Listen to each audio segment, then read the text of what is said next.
এক যুবতী মেয়ে রাস্তায় এক আলেমকে ডেকে বলল, হুজুর, মেয়েদের সৌন্দর্য যদি লুকিয়ে রাখতে হবে তাহলে আল্লাহ তাআলা মেয়েদের এত সৌন্দর্য কেন দিলেন? তখন আলেম বলল, মামনি, এর আগে বলো তোমার হাতে ওগুলা কি? তুমি এভাবে কচ্ছপের মতো আস্তে আস্তে হাঁটতেছো কেন? তখন মেয়েটি বলল, হুজুর, এগুলো ডিম, আমি যদি জোরে জোরে হাঁটি তাহলে তো ডিমগুলো ভেঙে যাবে। তখন হুজুর বলল, ভেঙে গেলে সমস্যা কোথায়? ডিম তো ভেঙেই খেতে হয়, তাই না? তখন মেয়েটি বলল, হুজুর, আপনি একটা বুদ্ধিমান মানুষ হয়ে এগুলো বোকার মতো কি ধরনের কথা বলেন? ডিমগুলো পড়ে গেলেই তো সর্বনাশ, রাস্তা নষ্ট হয়ে যাবে, আমার টাকা নষ্ট হয়ে যাবে, আর এই রাস্তা দিয়ে যারা যাবে সবাই পিছলে পড়ে যাবে আর আমাকে গালি দেবে। তখন হুজুর বলল, ও আচ্ছা, তার মানে কি তুমি ডিমগুলো ভেঙে খেতে চাও না? তখন মেয়েটা বিরক্ত হয়ে বলল, আজব ব্যাপার তো, ডিমগুলো আমি রাস্তায় কেন ভাঙবো? ডিমগুলো আমি বাসায় নিয়ে আম্মুর কাছে দেবো, আম্মু যখন রান্না করবেন তখন আমরা ভাঙবো, তারপর আমরা খাবো। তখন হুজুর বলল, দেখো মামনি, সামান্য একটা ডিম ভাঙার যদি নির্দিষ্ট স্থানের পাত্র থাকে তাহলে তোমরা হচ্ছে সৃষ্টি জগতের শ্রেষ্ঠ জীব নারী।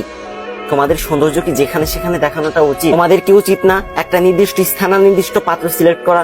তখন মেয়েটি তার ভুল বুঝতে পারলো এবং আল্লাহর কাছে ক্ষমা চেয়ে পর্দাশীল নারীতে পরিণত হলো। একটা কথা মনে রেখো আপু, তোমরা যে অর্ধ শরীর দেখিয়ে নিজেকে স্মার্ট দাবি করো, তোমাদের পিছনে অনেক ছেলে ঘুরবে, এটা ঠিক, কিন্তু ওই ছেলেগুলোই যখন বিয়ে করার দরকার হবে না তখন সেই পর্দাশীল নারীকেই খুঁজবে। তুমি অর্ধ উলঙ্গ স্মার্ট সেজে রাস্তায় বের হলে রিক্সাওয়ালা তোমাকে দেখে শীষ দেবে, মজা নেবে। আর যদি তুমি পর্দা করে বের হও তাহলে একটা গাঞ্জাখোর হিরোইন তোমাকে দেখে সালাম দেবে।